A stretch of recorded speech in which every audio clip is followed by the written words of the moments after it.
ladies and gentlemen, and welcome to our program. My name is Jim Sherman, and I'm a librarian in the Los Angeles Public Library's Literature and Fiction Department. Today, we are pleased to welcome back writer-producer David Taylor of The People's Recorder, a podcast about how history gets recorded and who gets to write it. 3 years ago, back in September of 2021, LAPL hosted a virtual screening of David's documentary film, Soul of a People, about the Federal Writers Project. Set in the 1930s, the story featured people of the WPA's Federal Writers Project. And today, the library is hosting Mr. Taylor's current program, which is a virtual conversation centered on the people at the heart of his People's Recorder podcast, the New Deal artists and writers and their work in the 1930s. And today, we're going to be focusing specifically on Riverside or Southern California-born WPA artist Miné Okubo. David's guests are Miné Okubo's nieces, Seiko and Jeannie, and Greg Robinson, a historian who knew Miné and wrote the book Miné Okubo, Following Her Own Road. The panel will discuss Okubo and her family's experience in the Japanese-American community at the start of World War II, how they survived the internment camps, and how Okubo's act of documenting her experience in those camps in her visual memoir, Citizen 13660, paved the way for a presidential apology and reparations for the injustice. The People's Recorder is funded in part by the California Documentary Project. And now I'd like to welcome the director of the Los Angeles Public Library, Mr. John Szabo. Thanks so much, Jim, and good evening, everyone. It's wonderful to be with you. I bring you greetings from Central Library, the beautiful building that's just over my shoulder there. Here in downtown Los Angeles. I also want to thank the entire team at the Los Angeles Public Library for helping to make this fantastic program happen. Back in 2021, it was such a pleasure to be part of the documentary screening and discussion for Soul of a People, Writing America's Story, that great documentary that talked about the WPA Federal Writers Project. David Kippen from Libros Schmibros Lending Library here in the Boyle Heights neighborhood of Los Angeles, and Representative Ted Lieu, a member of Congress, spoke about efforts to bring back the Federal Writers Project, and that's certainly very exciting. And I have to say that just exploring and learning more about the WPA Federal Writers Project is just a real reminder of what a brilliant idea that was back during the WPA years. At the library, we certainly understand the importance of and the power of telling stories and preserving stories. That's really what we're all about. And the library does that in so many ways through here at Central Library, but also our 72 branch libraries across the city.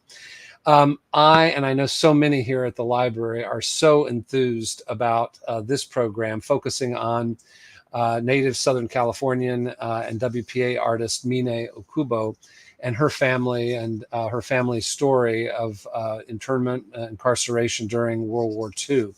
Her book, Citizen 13660, was an incredible graphic novel, and a graphic novel before this age today that we have of the popularity of graphic novels. And so it's wonderful to look to that as a early, incredible example of a graphic novel. And I'm also delighted to say that we, of course, have that in the Los Angeles Public Library's collections. Another book that I wanted to mention that I think is relevant to the discussion is Terminal Island, Lost Communities on America's Edge. And it deals with the Japanese incarceration of World War II, and specifically an area of Los Angeles at the southernmost part of our city, Terminal Island, which was a Japanese-American, largely a fishing community that was completely and totally devastated and affected by the Japanese incarceration. And so this book tells the story of Terminal Island and all of the incredible families in that community, and it's that horrible tragedy's effect on them. And so it is published by Angel City Press, which is part now of the Los Angeles Public Library, and was actually the first book to carry the Angel City Press at Los Angeles Public Library imprint.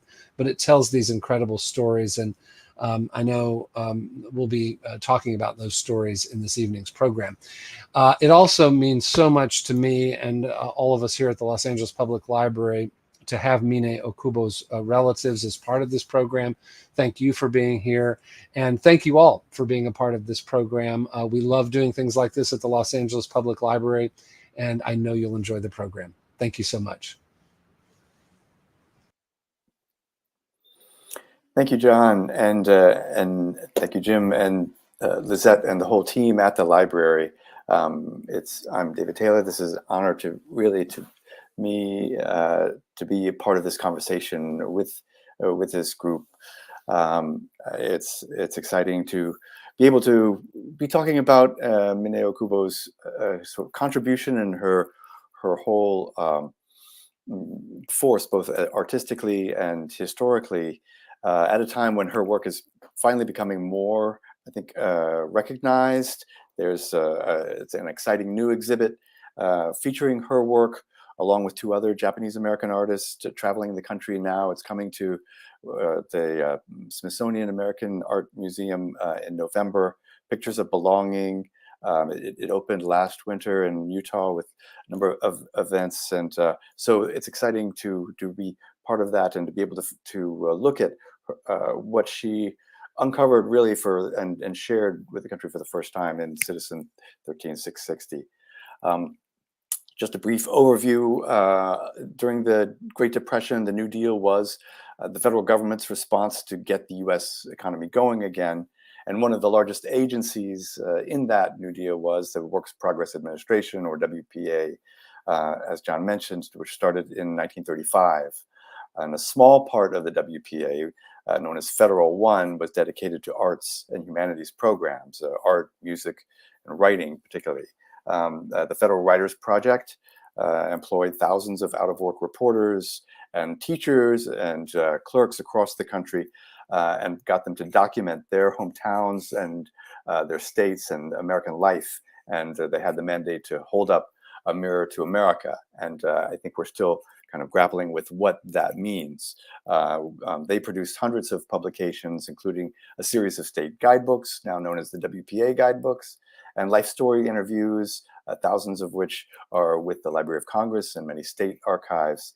And that's the experience that we feature in the Spark Media podcast, The People's Recorder. We've been really grateful to get support from California Humanities and from the National Endowment for the Humanities to create a season.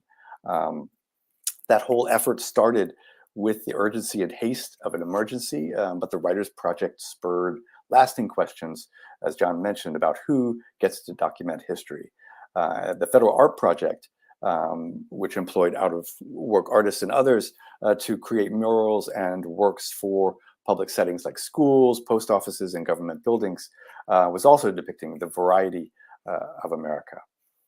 So the People's Recorder is a podcast about those creatives in the New Deal arts programs, especially the Writers Project. But we also wanted to feature Miné Okubo, since she combined both the art and writing in her later work, and in such a significant way. I'm a producer and writer for that series with Spark Media, the same group that produced Soul of a People, Writing America's Story, directed by Andrea Kalin. And so we're over halfway now, releasing the first season of the podcast. So please check it out, The People's Recorder, on Spotify, Apple Podcasts, wherever you get podcasts. And 2 episodes we've released feature California stories. And the first one we released a few weeks ago. It shares the stories of particularly of 2 people who came to bring outsourced stories into the mix of California history for the WPA Guide to California, Harry Parch and Tilly Olson. And a second California episode comes out next week and spotlights Miné Okubo and another New Deal artist of that time, Eluard McDaniel, who harnessed hard stories through their creative approach and through their dedication to presenting their community stories to America. And so Miné Okubo, as Jim mentioned, was born and raised in Riverside to parents who had come to the US from Japan. After studying art at UC Berkeley, Okubo received a fellowship that sent her to Europe in 1938. She returned 2 years later, really a rising star in the art world, but the Depression still was residual. The commissions were stalled. Okubo found a spot with the Federal Art Project, painting murals. So she was back in the Bay Area with the muralist, working with the muralist Diego Rivera, when her world really turned upside down following the attack on Pearl Harbor and the U.S. government's response. So tonight we're lucky to have 3 people to join us who are close to, who all knew Miné Okubo and are close to her story and can talk with us about that experience. I'll introduce each of them, and we'll have a round or 2 of discussion before opening to questions that you might have. But go ahead and, as we go along, enter your questions in the comments section.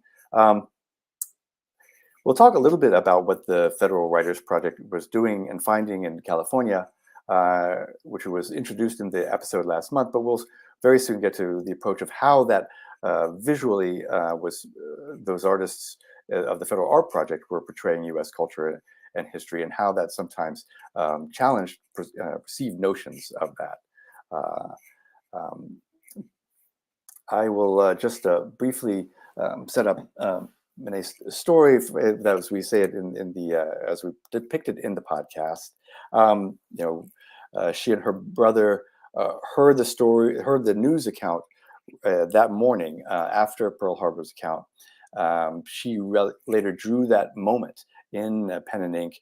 The 2 of them seated by the radio at the breakfast table, kind of stunned that America and the U.S. were at war. Months later, they were pulled into the effects of Executive Order 9066, and she talks about the process of that first day of actually having to leave their items, all their family, their personal belongings, and be carted on buses to the incarceration camps. We have archival from the episode that I will play now, and she talks about that first day, and really I would let her talk about it. At the end, you will hear our host, Chris Haley, after that briefly. The bus drove in front of the grandstand, and we got out, and we were searched for contraband, straight-edge razors and knives and liquor. And then we went to the registration table and were assigned stable 16 and stall 50. We went inside to the dark, dimly lit back part and saw 2 army cops against the wall. By then it was 10 o'clock. We decided we'll hit the hay. But it turned out so cold that we finally had to open everything in the bags and the suitcases and spread it on top of us. Finally, about 12 o'clock, fell asleep. That was our first night in camp. Okubo went from painting American history for the WPA to documenting the horrible turn her own life took in the language that she knew best, pictures. She drew her experience of the humiliating incarceration of Japanese Americans in detention camps. Well, now I'd like to bring in our guest, Dr. Greg Robinson, a professor of history at the University of Quebec in Montreal, a specialist in North American ethnic studies and U.S. political history. Dr. Robinson received his PhD in American history from New York University. He's the author of several books, most recently main author of The Unknown Great, Stories of Japanese Americans at the Margins of History. He was lead editor of Miné Okubo, Following Her Own Road, which serves as a companion to Okubo's renowned memoir, Citizen 13660. He also contributed to the recent anthology, Rewriting America, New Essays on the Federal Writers Project. So, Greg, thanks for joining us. Thank you for inviting me. Happy to be here. I wonder if you could help us with some context for this look at the 1930s for people now. Can you talk a little bit about the Depression's effects on communities in California and how that Depression complicated the situation for those communities? Well, in California, the Depression hit very hard. Agriculture, which was marginal even before the Depression, became even more marginal and less paying during the Great Depression. And of course, there was the grand migrations of the Okies and the Arkies. So that meant there was an excess labor force. The federal government tried to establish camps for the migrant workers, but received hostility from locals. And of course, in 1934, there was the gubernatorial campaign of Upton Sinclair on the End Poverty in California EPIC platform, which was narrowly defeated by right-wing Republicans who galvanized the media to insult and distort the news about Sinclair's campaign. But eventually, California built municipal and state institutions. The already existing University of California was added to by UCLA, and there were numerous public libraries that were built during the 1930s. So it was a time of great artistic development, especially in Hollywood, and it was and with the refugee populations there and the theatrical populations there, California was in some ways an oasis in the United States. And I wonder if you could say a little bit also about, in terms of the New Deal arts programs, how both the Writers Project and the Arts Project, Federal Art Project, was approaching depicting and the mandate of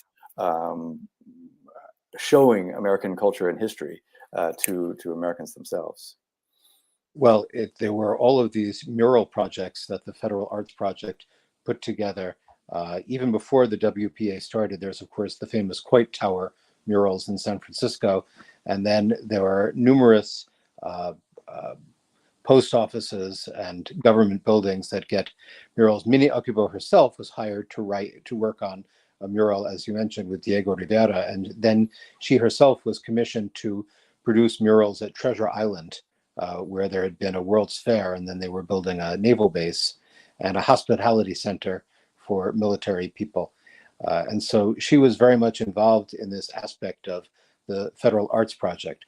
The Federal Writers Project produced a statewide guide and city guides for Los Angeles and San Francisco, which involved large-scale interviews of local people, including the famous artist Chura Obata, who was part of an oral history program that was run by the California Federal Writers Project. They also did research on migrant laborers of Asian ancestry, like Filipinos, in Stockton, and discussed their unionization efforts. Those papers are now at UC Berkeley at the Bancroft Library. Yeah, it's fascinating that researchers now are only starting to really sort of explore the range of narratives that came out of that. I wonder if you could say a little bit about maybe what was intended by the planners for interviewing the wide range of people, and how that got sometimes obstructed, but how it's and it also in some cases got explored in ways that didn't get much daylight until now. Well, the Federal Writers Project had a series of folklore programs and oral history programs. The most famous is the interviews of formerly enslaved Black people in the South. which gave us practically all of our information that we have on slavery from the point of view of people who were enslaved under it. Now, those interviews, and there are over 1,000 of them, are problematic in certain ways. Many of them were conducted by white people, some of whom had an interest in glorifying the South and covering up the nastier aspects of racism and slavery and brutality. And so we don't know what questions the white people asked. And although we can sometimes figure it out from some of the responses, nonetheless, although as problematic as those questions were, and as biased as the questions sometimes were, African Americans managed to make their opinions known and to tell their story as best they could. And so shining forth in those interviews is that essential honesty about the experience that they had. Of course, it was 80 years before they were interviewed, and so their memories might have dimmed, or they might not have the clearest understanding of what the past was versus the present. Nonetheless, it gives us an enormous amount of clarity as to what the experience was. And similarly for Asian Americans, they did very little research in Asian communities. If you read the WPA guide to California, except for the Buddhist church in Stockton and the Buddhist temple in Los Angeles, there's essentially no discussion of any Asian American buildings as tourist sites. The San Francisco Japantown gets completely ignored. Although that said, there was a fascinating outreach to Chinese Americans. For example, the Federal Theater, the Federal Writers Project had a theater series about the history of the San Francisco theater, and it included a fascinating volume on the history of Chinese theater in San Francisco. And they also hired an anti-fascist Japanese American editor, Eddie Shimano, who did a wonderful volume on biographies of San Francisco theater folk. Yeah, that range is fascinating. When we want to mention that a number of the as you say, the African American narrative of those formerly enslaved, we featured in a couple of the early episodes of the People's Recorder. I do want to bring in Miné's nieces in a minute, but I just wanted to ask you to perhaps say one more word about how Miné Okubo came to work with the Federal Art Project, as far as you know, in terms of and maybe a word of like how it fit with her sense of being an artist. Well, when, as you mentioned, Miné Okubo had this 2-year fellowship, the Tausig Fellowship in Europe, which enabled her to go around and visit art. There's a wonderful story she used to tell that she was from California, and so very cold, just as in the clip that you mentioned. So she brought this great big parka. And so Europeans who weren't used to Asians would see this little woman with an Asian face and a big parka, and they'd ask, "Where are you from?" And she'd say, "I'm an Eskimo." So, but when she got back, she was already a developing star. She was in several exhibitions at what was then the San Francisco Museum, which is now SF MoMA, and she actually won prizes. She won a prize for a picture of her mother, which is now in the Oakland Museum. And so she was a familiar figure.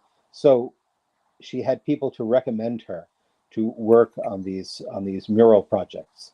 And the fact that she was a brilliant academic artist as well as a modern artist was of great help to her.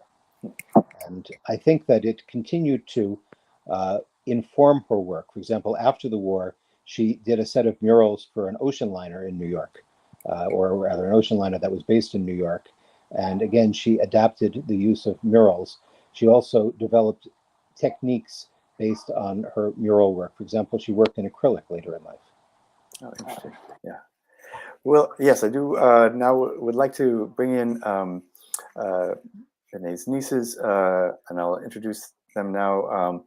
Sekou Buckingham, in addition to being Miné Okubo's niece, is part of the Miné Okubo Charitable Corporation, a 501c3 organization run by family members committed to preserving Miné's artwork for future exhibitions while remaining open to offers from collectors and museums, and providing scholarships to aspiring art students from Riverside, California, where Miné grew up.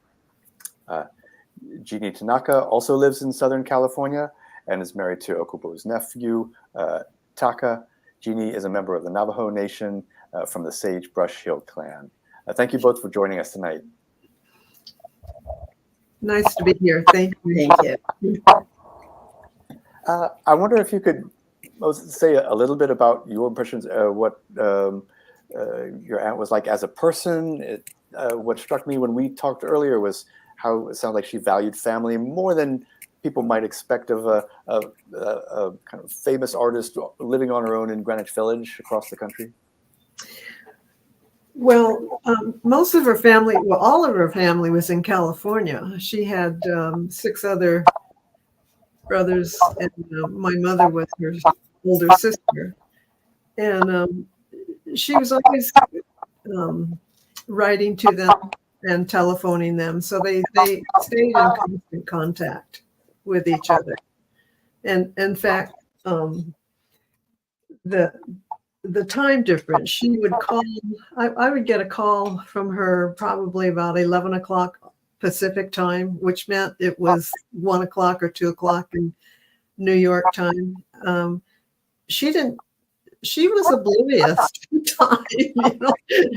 She wanted to talk to you. She'd call you regardless of where she was or what she was doing, or what you were doing. And she was just that way. And we would constantly get letters. My mother would constantly get letters from her. Yeah, you mentioned her letter. It sounds like, and the way I think I ask because her expression in the text of Citizen 1360 is such a vital part of that. I wonder if you could say a little bit about how she expressed herself in letters, and you know, whether there was I mean, Greg mentioned the humor a bit. Was there kind of how did she incorporate that into how she? Well, she was very witty, and Jeannie mentioned one letter where she would write in the margins.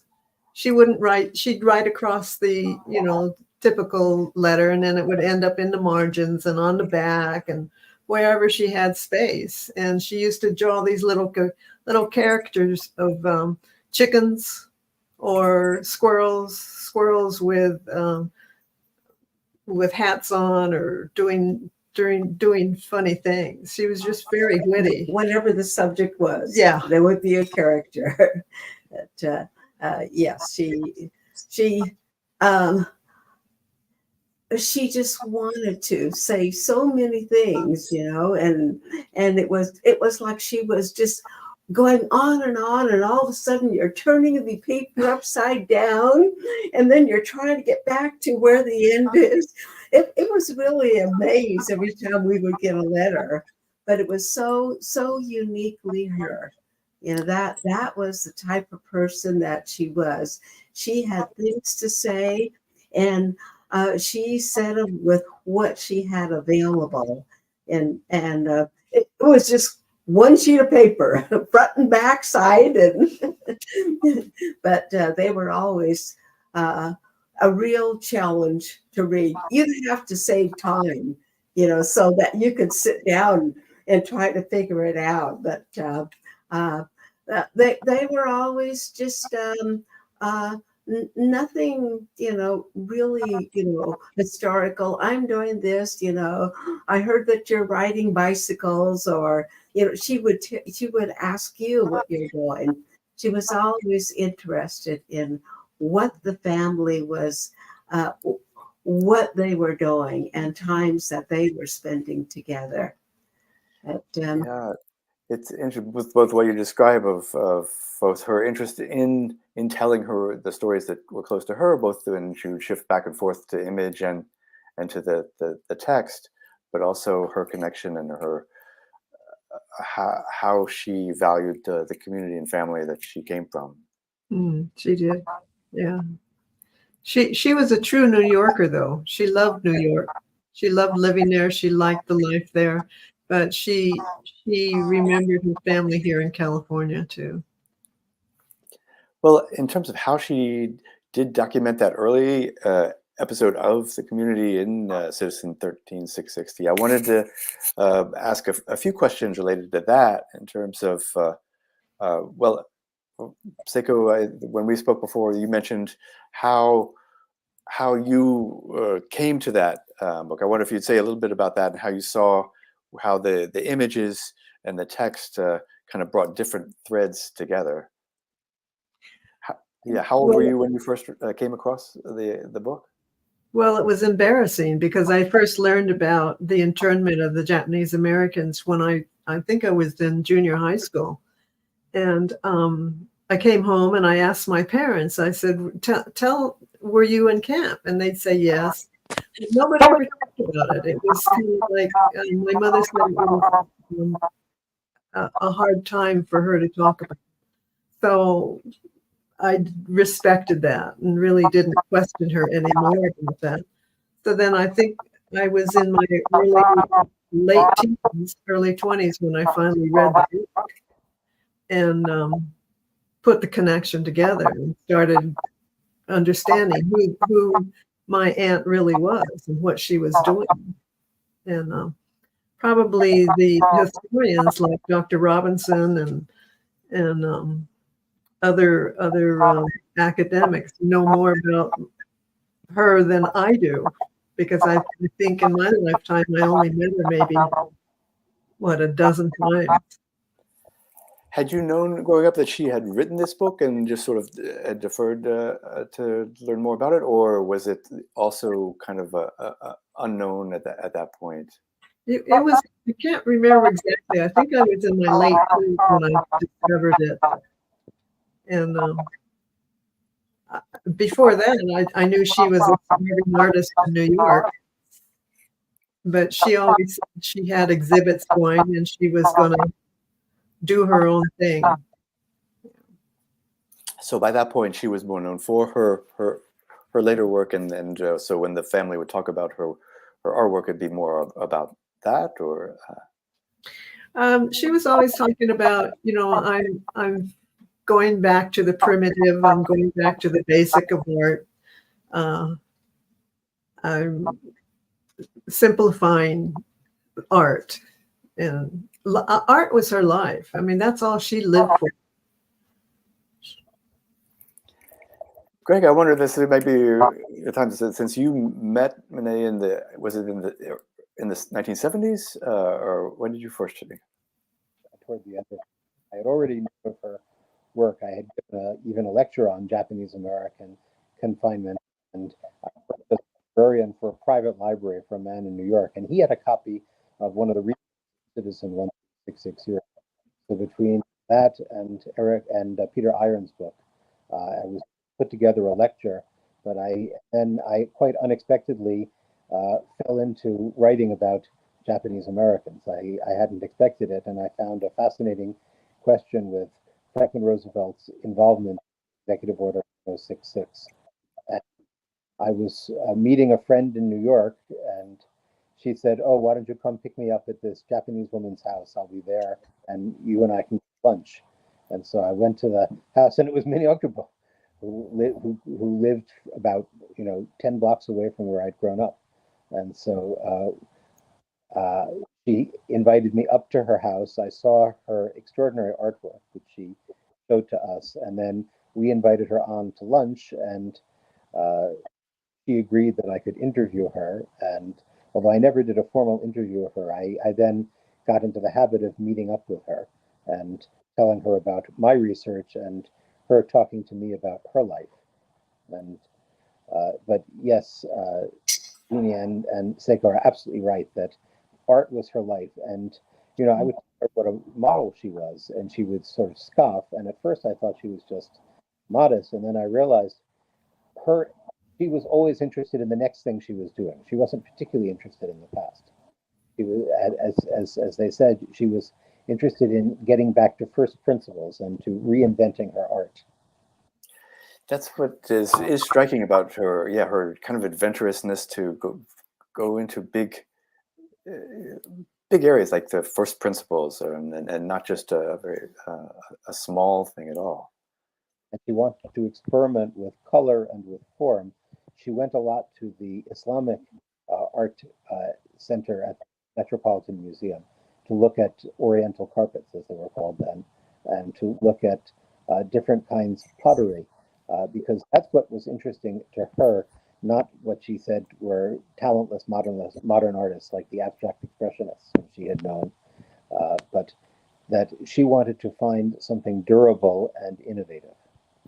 Well, I wonder, I mean, you had mentioned that you tried to talk with her about her historical importance, particularly going through, through Citizen 13660. I wonder if you could say a little bit about what struck you about that importance and what that paved the way for that, you would aim to discuss with her sometimes. Well, I was interested in the ways that she had represented camp life and also her feelings about that experience, how at first she was very clear that Japanese Americans had had a mission to overcome the obstacles of the camp, that is to adjust to camp life and make their own communities and such. And only gradually was she interested in talking about some of the damage that had done. But I remember I went to the Isamu Noguchi Museum, which had Noguchi's own files of correspondence, and because Noguchi had invited her to go to be at Poston rather, which is where he was, and she wrote back to him, "Nah, the food is just as bad here. The dust is just as good," and so read that back to her, and she laughed and said, "He must have thought I was nuts." What a delightful sense of kind of the world. I think that's both clear-eyed but also with some humor. Yeah, she had a jaundiced view of things, and it served her very well because she was able to, as they say, keep a sense of humor about things, and it enriched her life and her art. There are all sorts of funny touches in her fine art as well as her caricatures. She also loved comic books, and I think sort of childlike aspect to her in a certain way, although she was not immature. She was certainly a very independent kind of person, but I think that she kept a connection with her inner child, as we say. Well, Seiko and Jeannie, you both helped organize your aunt's papers after her death and helped get her work into museums. I wonder if you could say a little bit about what you saw in that process, and have you seen a rediscovery of interest from museums and the community in her work and in her life experience? Oh, absolutely.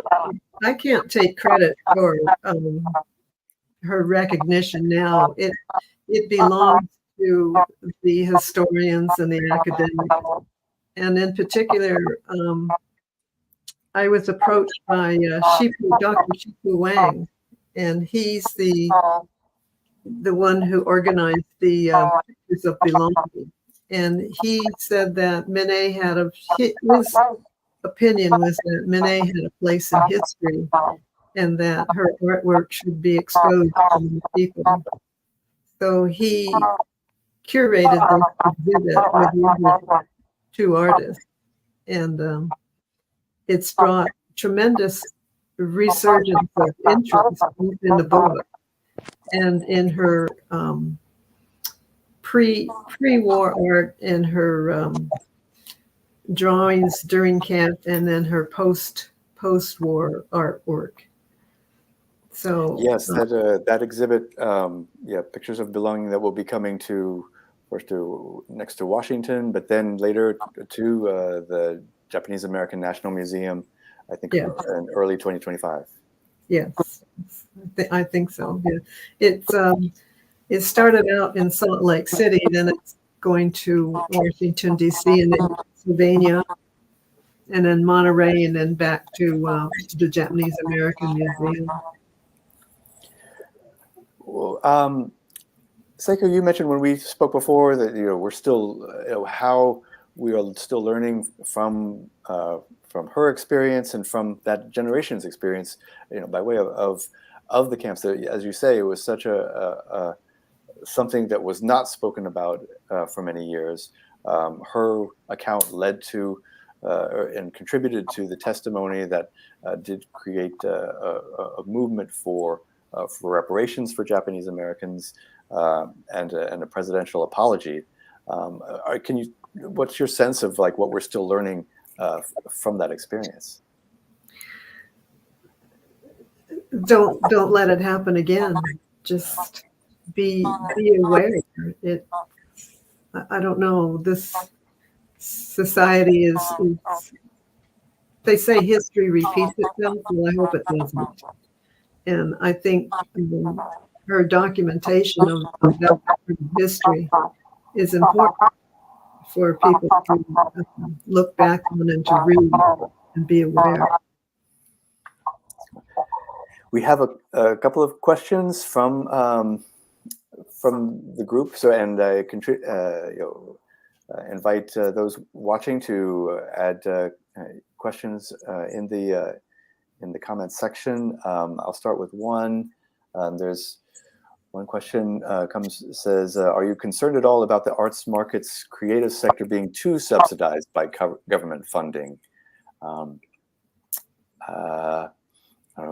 Greg, do you want to take that one first? Or I think that a very small amount of government funding, and actually in the United States, unlike in Canada where I live and in European countries, there is no Ministry of Culture. There is the National Endowment for the Arts, but they give a very small amount of funding. Actually, much of what is subsidized funding for the arts comes from tax deduction, like people donating to museums. So there's not too much official control that way, that the private institutions keep power in their hands and the individual philanthropists keep power in their hands. It's a double-edged sword, but in sum, I don't think the problem is too much government control. I think the problem is not enough government funding. Yeah, the private funds and in the creative market are far exceeding those the private or any government support. I just know that it was interesting in the WPA era. Some of the buildings would dedicate 1% of the construction funds for artwork to be in the public space, and I think that's probably a lot less than many other governments give towards kind of a public art support.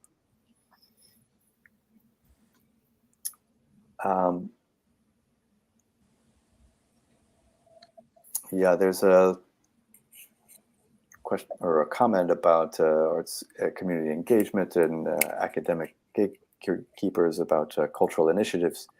But I think one thing that that we find coming out, at least certainly from that period, is the range of people who were from the community involved in creating the arts for whether it's for the Federal Art Project or for the Federal Writers Project. They were coming from the communities and asked to interview those who were there. I wonder if there are other examples of that in the Los Angeles area that you'd want to highlight from that period, or from more generally from California. The WPA in Los Angeles was very involved with the Federal Theater Project and putting on plays both in Los Angeles, where they had a long history of the cinema, but a very underdeveloped theater community. And then in taking them around, for example, Orson Welles did an all-black version of Macbeth that toured the country, and lots of people went to put on performances for people who had never seen plays before. One aspect for Japanese Americans was that the Federal Theater Project put on a production, and a young man named Goro Suzuki got his first role there. He later, after the war, became famous under the name Jack Sue, like he was in Barney Miller and in the movie Flower Drum Song. But he got his training through acting in a Federal Theater Project production. Oh, that's interesting. Yeah. Yeah, there were. I feel like the after effects of those projects on people's careers whether it's in writing or the arts is often not as well known. Partly because it was controversial for the several decades afterwards in the in the 50s, but also because it just hasn't been perhaps studied as much of those effects. But the federal arts projects hired all sorts of West Coast Japanese Americans like Hideo Date and such to work on art. Although Hideo Date was later fired because they restricted hiring after a while to U.S. citizens, and Asian immigrants were not allowed to become citizens, so they were automatically discriminated against in the federal-run projects. One place where some of those legacies of what was either not included at the time or only discovered later is now found in a number of the archives of community centers and museums now. Seiko, you mentioned Shipu Wang and his work, researching Miné's work in the Riverside Community Center and finding work there that have now been transferred to other collections, including the Japanese American National Museum. I wonder if there are resources there at Janam that people watching this can explore either through the website that you would recommend. Well, the Riverside Community College District, they have the bulk of her work, and they have the bulk of all the correspondence that she kept. And I think they counted maybe 8,000 pieces of sketches and papers, and they're open to researchers contacting them. And Janam has Janam has all the original drawings from the book Citizen 13660, as well as a few other of her postmodern works. And they have all of the paperwork from the all the letters and all the documents that were, I guess to put it bluntly, she was a pack rat. She kept everything. When Jeannie and I moved into the apartment, the stacks of paper were over 5 feet tall, and there was a little narrow walkway from the front door to the living room, to the bathroom, to the kitchen, if you could call it a kitchen. I think the living room was the living room / bedroom. Well, you couldn't get into the bedroom because it was all packed with art and papers. So I didn't do it, but her friends, I mean, these are people that she had in New York. Her friends volunteered, and they spent 3 or 4 months in her apartment packing everything up and having it shipped out to California. Wow, well, we're very lucky to benefit from you and from those friends to have her correspondence and her work so well covered. I gather a lot of the correspondence has also gone to the Archives of American Art. Is that right? The Smithsonian. Yes. The Smithsonian, they've acquired 3 of her paintings. And but the bulk of her correspondence and documents is with Janam and with the Riverside. Actually, it's called the Center for Justice and Civil Liberty in Riverside. I can just clarify that the Smithsonian's Archive of American Art has her extensive correspondence with Drs. Roy Leeper and Gaylord Hall, a same-sex couple who were her major patrons, and who then financed the insert color of her artworks that was in our Miné Okubo Following Her Own Road book. Okay. Seems the academics who know more about it than we do.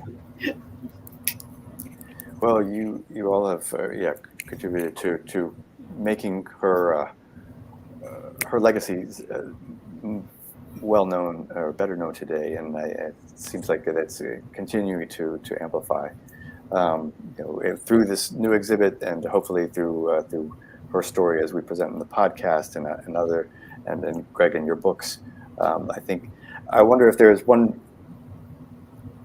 point that you would want to make from your book on following her own road that connects you as a companion to Citizen 13660, but that also connects to other work. Is there, as we kind of head towards the last few minutes here, is there any links that you would want to draw there?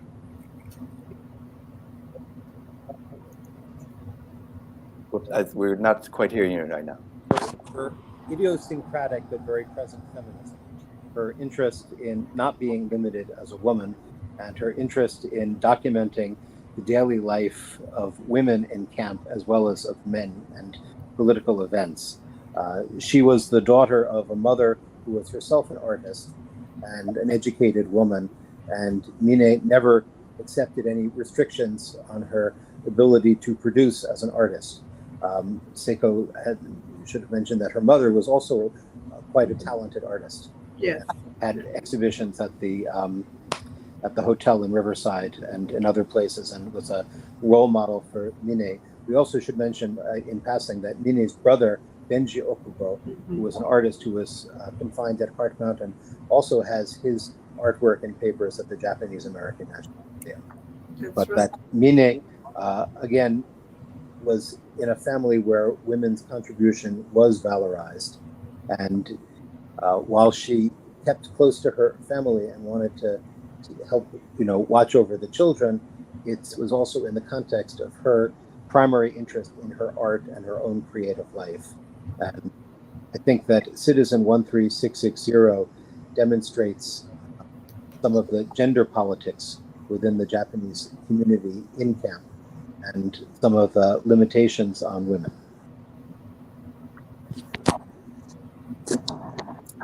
Yeah, that's what Seiko and Jeannie, I wonder too if there are any points about those relationships, those dynamics that you would also want people to come take away as we get close to the end of the time here.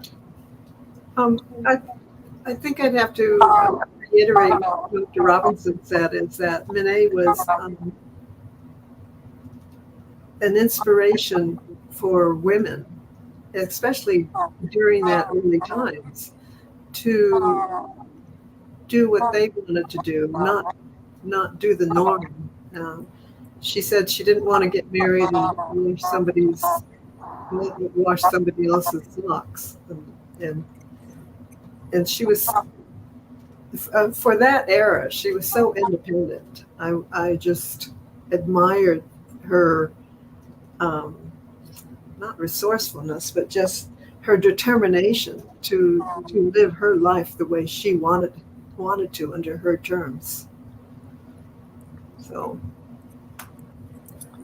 Yeah, remarkable that in so many ways that she, I think that to come out in the book that's of pictures of belonging, as well as her adventurousness as an artist and her determination as a professional to be to get her work out there. But she was also remarkably democratic in her life and her friendships. She had friends from all backgrounds, and like her closest friend was a woman she met because the woman was working as an employee in the art store that Miné frequented. And they started going out to like cinemas together. Miné, as Seiko and Jeannie said, was a very nocturnal creature. So she appreciated having people who could hang out with her late at night. Yeah, a real character. If there are any other last comments or questions, please put them in the chat. There's one, just a comment saying thanks to each of you for being here to share with us all here. I reiterate that. There was no Asian American version of the Harmon Foundation. On one of the comments, about how the Harman Foundation encouraged African American artists. So Asian American artists often had to either find what they could have from community sponsorship, or go into like public art. Like the Walt Disney employed a whole stable of Asian American animators. Miné herself, after the war, made her living for many years as a book illustrator. First for Friendship Press and later for Springer. She actually did a volume of a medical textbook, which the implications of the knee for it. Again, she was interested in bringing her art before the public. Yeah, she was so adaptable and resourceful in that.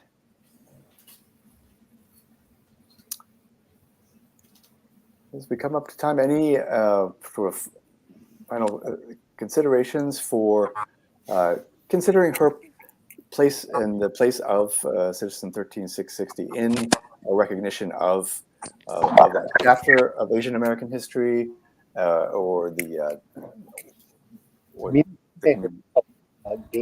testified before Congress in favor of redress, and she offered a copy of Citizen 13660 as an exhibit to her testimony, and it was reissued by University of Washington Press in the middle of the redress period and won an American Book Award. So I think it was a very powerful witness testimony as to what Japanese Americans had undergone, why it was important to recognize and compensate. Yeah, it was remarkable that the book won that American Book Award in its reprint form. There was recognition, I think, both even then in the 80s as already as a forward looking in terms of its form and impact as it had been almost 40 years before that. It was a memoir at the time when graphic novels basically didn't exist. It really anticipated it. Yeah, it really did anticipate graphic novels and graphic memoirs that we see now. Really grow from that. And her line, her art was so well suited to it, or she adapted it for that in that sense. But also her putting herself in all of the frames, not like doing a documentary where the artist is, cleverly keeping himself out of the picture. She deliberately put herself in the center to say, "This is what I went through." That's right. Right. Yeah. Right, while still making it like a community document.